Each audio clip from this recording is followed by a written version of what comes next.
Hello everyone, welcome into a quick little episode of The Polo Show. Just wanted to react to something that just recently happened. So make sure you subscribe, like this video, drop a comment, keep up to date on our latest episodes. This one will not be on Spotify or Apple Music or anything like that. This is going to be very quick. But I just had a phone call, and I want to talk about the Deebo Samuel situation as we are very, very close to the draft. Now, I want to make this very clear. I'm not going to be the person that says I have a source and I know all this inside information. I don't. Okay, I don't have like the inside sources. I'm not talking to agents or coaches or players or anything like that. What I do know is that people talk and it gets out, and there are some people who do know those people and they let it out too. They pass along the message, right? It's like playing a game of telephone, and something got relayed back to me over a phone call. This person wouldn't even text me about it. Okay, this person wanted me to talk to them about it on the phone. When it comes to the Deebo Samuel situation, I know there's lots of whispers about him getting traded. Is he going to go to the Jets? Is he going to be a Dolphin? Are they just going to hold on to him and force him to play? Which they could do. But what I was told literally just minutes ago, and why I'm making this video, is that Deebo Samuel, not only will he be traded, he's going to be a Jet. Actually, he is a Jet. And they're working on a contract. That's what I was told, along with other things that I can't actually dive into in full detail because I was told not to, and I want to respect this person's request. But to kind of summarize all that, it's been a really ugly situation. It's been a really ugly situation since the first time they offered Deebo Samuel a contract, and we saw these antics with social media. We saw how the reports came out he basically doesn't even want to work out a deal with them. He's been uncooperative. That's been true, according to the person I just talked to. And they got this information from someone else who's been correct on many things in the past, has a track record of having accurate information, having sources. So they're passing along a message that's just getting out now. So somebody let something out. It's starting to spread very slowly, but it got relayed to me. This person wanted to reach out to me and tell me this, and I'm not going to say I know it's true. I'm not going to do that. Let's make this very clear. This is what I've been told personally. It's not like I came across a tweet and I'm making this video. I've been told this personally on the phone, and it was just minutes ago. My family's visiting down, and I've not like been the most active like trying to do this in the last like 24 hours. This is something just happened, and I had to get this video out. What I was also told in this scenario is that the Niners will get the 10th pick in the draft. Don't know about anything else. There probably would be other compensation, assuming this is true, whether it's a player or other picks. I've kind of been throwing out there they should get 10 and 38. But I was told that not only is a deal done, but they will end up getting the 10th pick in the draft. So now the question is, if that is true, what do the 49ers do at this point? You lose one of the most impactful players you've had in years. Probably the best playmaker in the NFL. The best guy after the catch. A guy who can play multiple positions. What do you do at this point? I know Brandon Ayuk is a solid wide receiver. I believe in his ability to be a wide receiver one. He's a great route runner. To me, he has that Devontae type potential. I'm not saying he's as good, but he has that kind of potential, and he has a good chemistry and a good rapport with Trey Lance. He's been training with him all offseason. But if they get the 10th pick, that gives them a lot of different options. If Jamison Williams is a guy that falls to 10, I think you take him right there. I think he's the type of wide receiver coming out of Alabama. You just take that talent, just go BPA at that point. And since it's also now going to become a need, because who are you going to put on the other side of Brandon Ayuk, especially if he were to get hurt? Who do you got? Jamison Williams to me is a slam dunk pick right there. But it also gives you a chance to trade back, recuperate maybe a first rounder next year on top of another this year, because you don't have a first rounder next year after the Trey Lance trade. Maybe you trade back like 5 or 6 spots and pick Tyler Linderbaum, because we have no idea if Alex Mack is coming back or not to start at center. And even if he is, wouldn't it be nice to kind of solidify the O-line, get at your future center, have him play right guard for the season, learn from Alex Mack for a year if he does play? That would be kind of nice. And then, of course, 38, you have another option there. Personally, at that point, I would go Jaquan Brisker. I would want to get that safety spot filled out. So it's going to be really interesting. And I was told that this could be announced in a few hours. I was told it could be announced tomorrow. Either way, if this is true, if what I was told is true, it should be announced before the draft, which is Thursday the 28th. So that kind of lines up, right? Because this is something you'd want to get done as soon as possible so that both teams can prepare for the draft adequately. I'm still kind of in shock because this phone call just happened a few minutes ago. I'm not totally surprised if it is true that Deebo Samuel gets traded. I saw something that's totally a possibility just because, we saw the social media scrubbing. We saw the way that he's been posting on a story, really actively going out of his way to show his distaste for playing for the team again. I mean, there's that video on his story. I don't remember if it was his story or someone else's post, but it was at a club and someone held up a sign that said Deebo staying, and he did this, smiling in the camera. Nope. He also reposted someone else's story post. They were recording the TV, watching Sports Center, and they were talking about Deebo Samuel's trade request, and the person's post said something like, "We're going to get you out of there," and Deebo reposted that. So he's been vocal about his distaste for playing for that team, wanting to get out. Jeff Darlington said that he would not go into the details of his trade request. John Lynch, at his press conference that he just had, literally came out and basically asked the media to not ask him about Deebo Samuel. So that he wasn't going to talk about it because it was not productive, and that he wanted to keep those conversations private. So this just kind of starts to add up to me to make sense. And you see the look on John Lynch's face in that press conference. He looked completely drained. I mean, this is a dude who looked like he had to go up there to take a bunch of bullets. What a failure, in my opinion. I'm not saying that they can't recuperate. I'm not saying this isn't a bad move. To me, if you're going to trade Deebo Samuel, if you get 10 and something else, and maybe even a player, that's a great trade, especially considering you would have to pay a wide receiver a lot of money, and then what do you do when Brandon Ayuk comes around? So I don't want to say necessarily it's a mistake just right off the bat, assuming it is true, but it is a failure in terms of what John Lynch told us that the 49ers are going to do this offseason. What were they going to do? They were going to trade Jimmy Garoppolo, get compensation for him. They failed at that. They're probably going to have to cut him. Still free up the $25 million. You can, pay your draft picks, and you can maybe get someone else that's valuable still around time of training camp, maybe a J.C. Treader, depending on what happens with Alex Mack. So it's not like that value is gone. They can still get something out of that, but it's not what you planned on. And he also said that Deebo Samuel and Nick Bosa were going to be 49ers for a long time. They were budgeted for. They're going to be able to compensate them for what they're worth. And now what I'm hearing is you failed at that too. That makes me nervous for when Nick Bosa's time comes around. They just picked up the fifth-year option.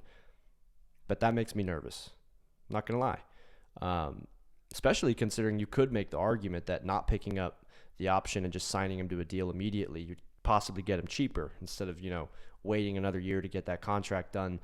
Assuming that is what they do, maybe his number goes up rather than just setting the market earlier. And you wonder if it kind of crossed my mind now, what if that was kind of a reaction to everything that's transpiring with Deebo Samuel? Hey, let's make sure we have this guy locked up for another year. It just crossed my mind. I'm not saying that's what it is. Like I said, I'm not talking to these agents. I'm not talking to these GMs or players or people in organizations, but I've heard that people are talking. There's some trustworthy people talking, and it was relayed to me by somebody else that Deebo Samuel's going to be a New York Jet. Actually, that he pretty much was a New York Jet working on a contract. So take that information how you will. I was joking about it at first too, all over Twitter, because I kind of come back onto Twitter and it was just funny to me. I was just like, there's no way that all this stuff is going on, and that people were already saying he's a Jet. But I'm starting to hear a lot of different, it's deeper. It's not just people coming out saying, oh, he's a Jet. Or some rumor came out. There was a lot of layers to this situation with Deebo, with John Lynch, with Kyle Shanahan, even Jed York. Different things. It's really deep. And if this is real, and if everything I heard on that phone call, which I was asked to not repeat every single thing word for word, so I'm sorry, it kind of sounds really fucked up. I'm putting this video out here. I'm trying to drop a bomb, but at the same time, I'm I can't tell you everything. So that's why I'm saying I don't want to be the person that comes out here, says, I know, and then I'm completely wrong, because then you're never going to fucking believe me afterwards. So I'm telling you right now, I don't know, but that's what I know I heard. That's what I know I've been told, and I trust this person. So they could be wrong. The person they heard it from could be wrong. I don't know, but that's being thrown around right now. Like I said, it's weird. I'm shocked, but I'm not surprised that this happened. All I'm going to say about that is they better hit on those picks. Because, listen, if you have a situation where you pick a guy like a Solomon Thomas type production where you expected so much and he ends up not even getting a second contract because he just wasn't good enough. This is going to be looked on as a complete, utter failure by this front office, by the coaches, by the whole organization. And I really wonder what kind of contract Deebo Samuel's going to get if that's the case. So yeah, I just wanted to put this quick video out there to let you all know what I have heard. And like I said, supposedly this would come out very shortly, pretty soon. It's not going to be something that's going to be sat on for a few days. Like this person was telling me, like, hey, this is happening now. Like it's in motion, and all the layers to it probably will come out at some point, whether it comes out at the time that a trade happens, or even maybe a curveball happens. They get an extension done and the layers come out anyways. I have no idea, but what I've heard, things that have happened behind the scenes, whoever's letting this stuff out is kind of going into detailed situations, which is why I really started to believe it a lot more. It just all adds up. It adds up with the timeline. It adds up with the stuff Deebo Samuel's been doing. It adds up with the things that have been said, and the fact that John Lynch just clearly did not want to talk about it at the press conference. I mean, I did not get confidence from John Lynch. I know some people were trying to say, like on national media, like, oh, John Lynch handled himself very well, handled himself like a professional. Like that's how you want to be a GM in that situation. But in my opinion, I saw that. I was like, this dude knows he fucked up. At least his own plan. Like I could see that in his face. You can just see it. And I know a lot of 49er fans are going to be really pissed if this is true. It's upsetting as a fan, but you understand it's a business. It's cutthroat. Deebo deserves his money. I'm always pro player. I want players to get their money, especially when you're sacrificing your body for a game like this just for our entertainment. You should get paid whatever you know you're worth, and the guarantee matters. And if the contract I heard was actually that was offered supposedly a while ago to Deebo, if that first contract offer was true, I would have been insulted too. I'll leave it at that.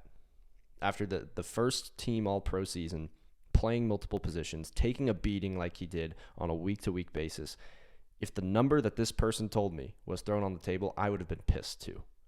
And it wasn't just the number, it was the matter of John Lynch was not liking the idea of Deebo Samuel holding out until he got a new deal.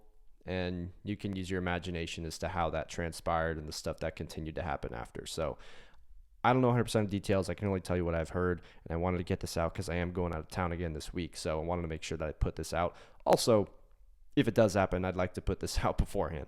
But who knows? Maybe it doesn't happen. Maybe it doesn't happen. He's on the roster after the draft, and we'll see what happens. But I just want to put that out there, so let's keep an eye on this. Go ahead and like this video, subscribe. Let's keep an eye on what happens. We've got a couple days until the draft, so let's see. If it is going to happen, I would 100% expect it before the draft. If it doesn't happen before the draft, then this was something we can just put to sleep. But there's a lot of time, and you never know what can happen.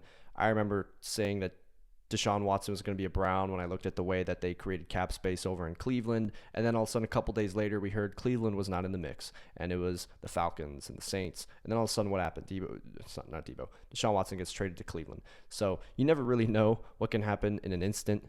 So take that information however you want. If you're upset about it, voice your frustration. I wanted Deebo to stay.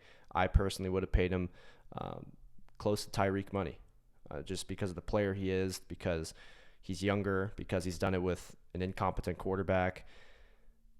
I personally, I would have paid him. And I see why the Niners maybe wouldn't have wanted to. I see why other fans wouldn't want to either. But to me, that's what he's worth. I see wide receivers. He's different. You can't just label him as a wide receiver. He's just a better football player than Davante Adams is. And people try to pin them as wide receivers. And cool, you can do that. But Davante Adams is not going to be able to do half the things that Deebo Samuel can do with a football in his hand. So we'll just have to see. And thanks for checking in this video. I honestly hope I'm wrong. I honestly hope that my source is incorrect. I really do hope so, because I would love to see Deebo Samuel as a 49er with Trey Lance. I really, really, really want to see that. But based on the things I've heard all day today, which I thought were a joke at first, and then what I heard on a phone call, doesn't sound like it's going to happen.